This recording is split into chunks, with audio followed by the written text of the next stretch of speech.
Parks Climate Challenge is an initiative of the National Park Foundation to connect teachers and students with the science of climate change and what it means for national parks in particular.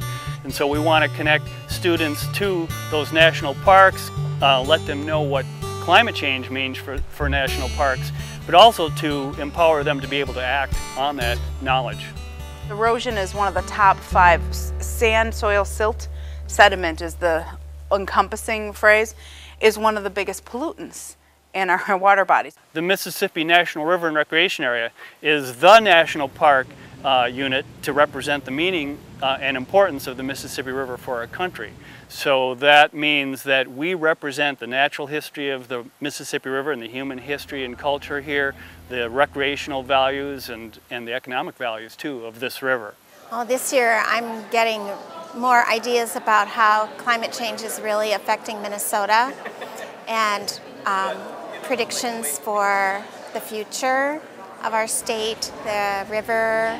So I'm getting ideas on how to talk to my students about that, what kinds of changes they can expect in their lifetimes, and what they can do about that.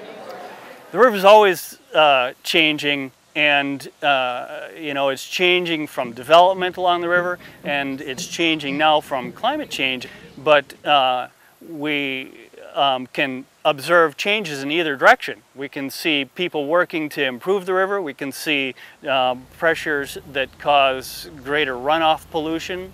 But the river's always changing, and it's changing in response to the conditions that people create. And now we're kind of faced with a new one in the form of climate change. It's an adult eagle. Today we have approximately 40 eagles' nests along the river in the Twin Cities. At the river, we can kind of see in the first place the magic of the river. So I want teachers to come away from this experience here on the river with a sense of the beauty of the river, the magic of the river, but also to see some evidence of the wildlife and the ways that people can impact the river for better or for worse, and to bring that story back into the classroom.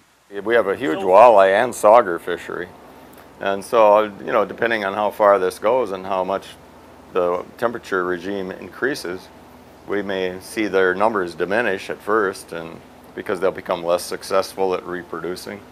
Climate change is in my head all the time, as a father and as a teacher, and I'm really worried about it. So I don't take the worry with me, I hope. I take the possibilities with me all the time. So the national parks piece and having access to them around here has been an opportunity I've enjoyed for a while, and now I get to make it more intentional, make it more of a link to what we want to do with the children.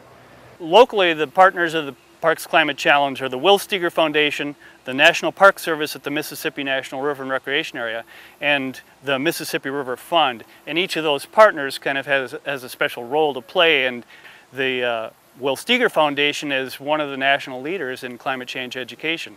The National Park Service has knowledge about the Mississippi River and river education, and then the Mississippi River Fund is designed to support the work of the National Park Service here at the Mississippi River.